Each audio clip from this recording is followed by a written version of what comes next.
Students, welcome to chemistry class. So students, today we will start our fifth chapter of chemistry, that is language of chemistry. Introduction. We all know that chemistry involves the study of a large number of elements, compounds and mixtures. हमको पता है कि जो chemistry है इसमें हम किस चीज़ की स्टडी करते हैं बच्चा? एलिमेंट्स की, कंपाउंड्स की एंड मिक्सचर्स की. This has been learned earlier by their representation in the form of symbols and formulae. In this chapter, you will realize that it is a convenient way to indicate an element or a compound rather than writing their full names. Such a simple representation of elements and compound is not only easy to remember but also made the job of chemist much easier. In addition, using these symbols and formula, you will be able to write long chemical reactions in a simple form as equations called chemical equations. Thus, the use of symbols and formulae in chemistry act as the language of chemistry that translate large number of chemical reactions in an easily understandable and convenient manner. बच्चा, पहले आप क्या करते थे? जो अपने previous element, compound and mixture में कोई भी फॉर्मूला लिखते थे उसको वर्ड के फॉर्म में लिखते थे. अब अगर हम उसका एज अ फॉर्मूला रिप्रेजेंट करेंगे तो ये केमिस्ट के लिए बहुत इजी हो जाता है अपना काम करना. As well as chemical reactions और केमिकल इक्वेशंस में जब हम सिंबल्स और फार्मूला यूज़ करते हैं तो ये हमारे लिए इजी हो जाता है उसको मेमोराइज करना. तो केमिकल रिएक्शंस क्या होते हैं? केमिकल रिएक्शंस क्या होता है बच्चा? The changes where new substance are formed are called chemical changes. आपने ऑलरेडी चैप्टर नंबर 2 में डिस्कस कर लिया है कि अगर कोई न्यू सब्सटेंस फॉर्म हो रहा है, कोई भी केमिकल चेंजेस, कुछ चेंजेस की वजह से उसको हम बोलते हैं chemical change. The process that lead to a chemical change is called a chemical reaction. ऐसे प्रोसेस जो केमिकल चेंज को लीड करते हैं उसको बोलते हैं हम chemical reaction. We can define a chemical reaction as a process that involve rearrangement of a molecular or ionic structure of a substance. आप chemical reaction को कैसे explain करोगे? एक ऐसा process है जिसमें rearrangement होता है moleculars का और ionic structure का substance में. When does a chemical reaction take place? Chemical reaction take place कब होता है? Two substances react together to form a new compound. दो सब्सटेंस रिएक्ट करते हैं और एक न्यू कंपाउंड को फॉर्म करते हैं. Compound break down into simple substance and the chemical nature of the substance taking part in the reaction changes. अब इसमें क्या होता है? जो कंपाउंड ब्रेक डाउन होता है सिंपल सब्सटेंसेस में और chemical nature of the substances taking part in a reaction changes. Thus a chemical reaction take place when two or more reactants come in contact with one another. Chemical reaction कब होता है? जब दो से ज़्यादा reactants contact में आते हैं एक दूसरे के और एनर्जी ट्रांसफ़र करते हैं. ठीक है. केमिकल रिएक्शन तब होता है जब दो या दो से ज़्यादा रिएक्टेंट्स आते हैं, कांटेक्ट में आते हैं एक दूसरे के और एनर्जी का ट्रांसफ़र होता है. The substance that take part in a chemical reaction is called reactant. जो सब्सटेंस केमिकल रिएक्शन का पार्ट करता है, फॉर एग्जाम्पल ये इस टाइप का, ये क्या कर रहा है? ये पार्टिसिपेट कर रहा है तो हम इसको बोलेंगे रिएक्टेंट. जो हम इसके थ्रू कुछ चीज़ प्रोड्यूस हो रही है उसको हम बोलेंगे प्रोडक्ट. ये क्या किया? इसने रिएक्शन में पार्टिसिपेशन किया और क्या प्रोड्यूस किया? ये प्रोड्यूस किया तो हम उसको बोलेंगे product. In a chemical reaction the reactant are transfer into products. Chemical reaction में क्या होता है? जो रिएक्टेंट है वो ट्रांसफ़र होता है प्रोडक्ट में. Let us try to understand this terms with respect to charring of sugar and formation of rust. अब एक एग्जांपल लेते हैं हम. चायरिंग ऑफ शुगर, यहाँ पर हमने शुगर का फॉर्मूला लिया. Sugar C12H22O11, carbon, hydrogen and oxygen, ये मिलके क्या बना रहे हैं? शुगर का मॉलिक्यूल बना रहे हैं. अब जो शुगर क्या किया? वो रिएक्ट कर रहा है. रिएक्ट करके उसने क्या किया? कार्बन बना दिया, 12 कार्बन प्लस ये दोनों मिलके क्या बना गया? वाटर बना लिया, 11H2O. यहाँ पर H22 है और 11O11 है. तो 11 टू ज़ा कितना होता है? 11 टू ज़ा 22 होता है तो H कितना हो गया? 22 हो गया. 11 इसके साथ 11 हो गया तो ऑक्सीजन कितना है? 11 है. तो ये बैलेंस भी हो गया और ये इस साइड को बोलते हैं रिएक्टेंट और इस साइड को हम बोलते हैं प्रोडक्ट. ये rusting of iron. Next example है रस्टिंग ऑफ आयरन. आयरन लिया हमने और ऑक्सीजन लिया। हमको पता है कि आयरन और ऑक्साइड मिल के आयरन ऑक्साइड बनाते हैं, ठीक है, आयरन ऑक्साइड ये बनाते हैं। अब ये पता है, लेकिन यहाँ पास आयरन के हमको कितने मॉलिक्यूल्स लेने पड़ेंगे, 3 मॉलिक्यूल्स लेने पड़ेंगे और ऑक्सीजन के 2 लेने पड़ेंगे। तो ये आयरन ऑक्साइड बनाएगा, तो ये रिएक्टेंट हो गया। रिएक्टेंट जब इधर रिएक्शन होके प्रोड्यूस हुआ तो उसने क्या प्रोड्यूस किया, रस्ट प्रोड्यूस किया, जिसको हमने बोलते हैं आयरन ऑक्साइड, और ये क्या है, प्रोडक्ट है। Iron oxygen are the reactant while iron oxide is the product. ये दोनों रिएक्टेंट और ये क्या है, प्रोडक्ट है।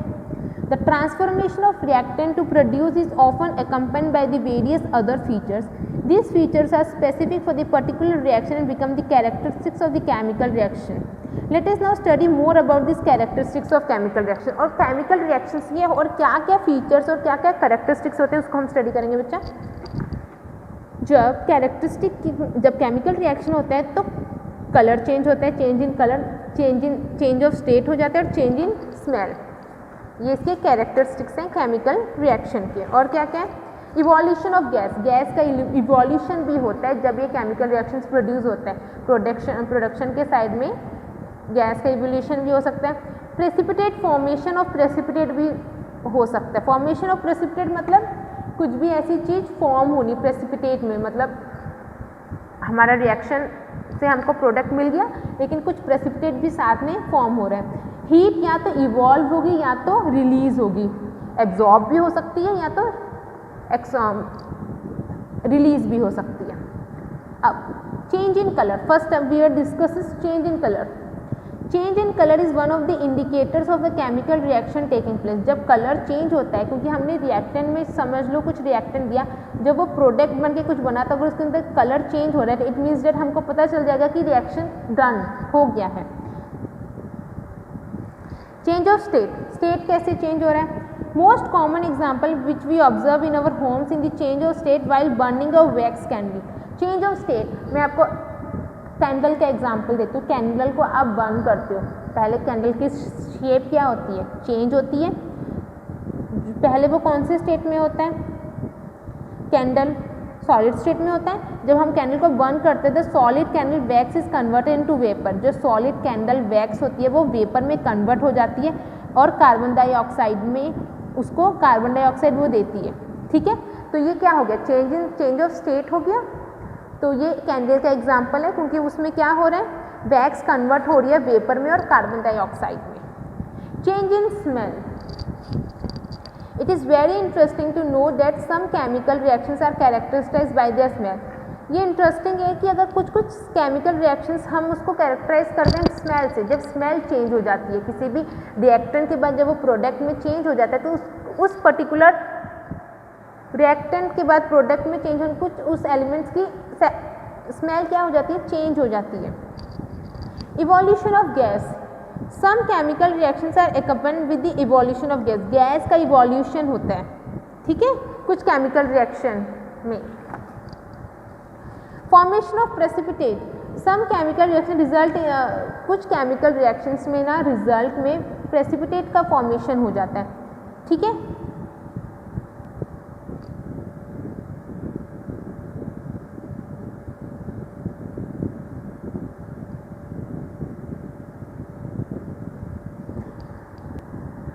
अब बच्चा इसमें क्या होता है कि फॉर्मेशन ऑफ प्रेसिपिटेट में अगर कुछ भी केमिकल रिएक्शन हो रहा है प्रोडक्ट के साइड में, क्या होता है कि अगर कुछ बीकर ले रहे हैं या कोई चीज़ ले रहे हैं तो कुछ ऐसे येलो, अब इसमें ये वाला एग्जांपल लेते तो इसमें हमने क्या लिया कि कुछ लेड एसिटेट सॉल्यूशन लिया, उसके बाद उसके अंदर जेंटली पोटेशियम आयोडेट सॉल्यूशन को पोर किया।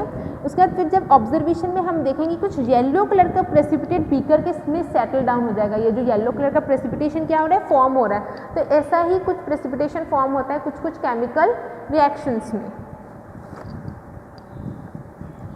Similarly if we can dilute solution of barium chloride in a beaker, वैसे अगर हम एक बीकर में बेरियम क्लोराइड ले रहे हैं, ये क्या है, एक सोल्यूशन है बेरियम क्लोराइड का, और उसके अंदर कुछ सल्फ्यूरिक एसिड सॉल्यूशन डाल रहे हैं, तो हम ये नोटिस करेंगे कि द मिक्सचर बिकम टर्बिड। जो मिक्सचर जो बेरियम क्लोराइड का और सल्फ्यूरिक एसिड का है वो टर्बिड बन जाएगा। उसके बाद कुछ वाइट कलर का प्रेसिपिटेट फॉर्म होने लग जाएगा, सेटल बॉटम बीकर के बॉटम में कुछ वाइट कलर का प्रेसिपिटेट फॉर्म हो जाएगा। फिर उसके बाद हम उस प्रेसिपिटेट को फिल्टर करेंगे, this precipitate will remain on the filter paper. तो फिर जो प्रेसिपिटेट है वो फिल्टर पेपर में रहेगा और clear water obtain as filtrate. देखो बेरियम क्लोराइड हमने लिया, उसको उसमें H2SO4 का सोल्यूशन ऐड कर दिया, उसके बाद वो BaSO4 बेरियम सल्फेट बना जो कि प्रेसिपिटेट है, और हाइड्रोक्लोरिक एसिड बना। Okay students, now you understand formation of precipitate. Now heat evolve and release we will discuss in our next class. Students, chapter number 5 language of chemistry. You have to write these question answers in your fair notebook. Write down in fair notebook. What is chemical change? The change in which a new substance is formed are called chemical change. जिसमें new substance form हो तो उसको हम बोलते हैं chemical change. Chemical reaction, a process that involve rearrangement of molecular ionic structure of a substance is defined as a chemical change. ऐसा process जिसमें molecules का और आयोनिक स्ट्रक्चर का रीअरेंजमेंट हो रहा है उसको हम बोलते हैं chemical change. Chemical reaction sharing of sugar C12H22O11 है, जब उसको रिएक्ट हुआ केमिकल रिएक्शन में वो 12 कार्बन में चेंज हो गया और वाटर में चेंज हो गया। ये है इस साइड को बोलते हैं pro reactant and this side is product. Rusting of iron, iron और ऑक्सीजन मिलके क्या करते हैं, आयरन ऑक्साइड बनाते हैं जो कि रस्ट होता है, जंग लगना जिसको बोलते हैं।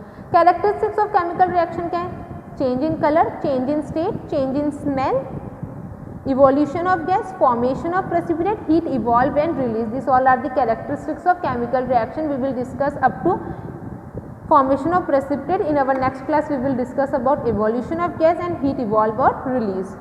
Name the following symbolic representation of molecules of a compound. जो symbolic representation of होता है molecules of compounds को हम बोलते हैं chemical formula, ठीक है। जैसे ये आयरन है, आयरन को हमने Fe कर दिया, ऑक्सीजन को O2 कर दिया, आयरन ऑक्साइड को Fe3O4 कर दिया, तो this are the chemical formula. Symbolic representation of chemical reaction को क्या बोलते हैं, केमिकल इक्वेशन। अगर सिंबॉलिक रिप्रेजेंटेशन कर रहे हैं हम लोग केमिकल रिएक्शन का, उसको हम बोलते हैं chemical equations. Short abbreviated form of the name of the element, element के शॉर्ट एब्रीविएशन जो हम करते हैं, जैसे आयरन हो गया, ऑक्सीजन हो गया, ये तो शॉर्ट एब्रीविएशन, उसको हम बोलते हैं symbols.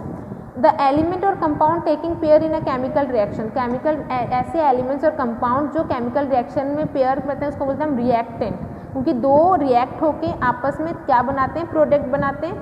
The use of what has made the job of chemist much easier, कौन सी चीज़ से जो केमिस्ट की जॉब है वो ईजी हो गई, सिम्बॉल रिप्रेजेंटेशन से। By heating solid ammonium chloride the gas evolve, heat जब करते हैं सोडियम सॉलिड अमोनियम क्लोराइड को, तो गैस कौन सी गैस इवॉल्व होती है, ammonia, NH3 ammonia gas evolve होती है। विच acid reacts with sodium hydroxide, कौन सा एसिड अगर सोडियम हाइड्रोक्साइड के साथ रिएक्ट करेगा तो हीट प्रोड्यूस होगा, हाइड्रोक्लोरिक। हाइड्रोक्लोरिक एसिड को जब हम सोडियम हाइड्रोक्साइड के साथ रिएक्ट करवाएंगे तो वो in which the heat is produce, तो हीट क्या होगी, प्रोड्यूस होगी। Okay students, write these question answers at home. Thank you and have a nice day.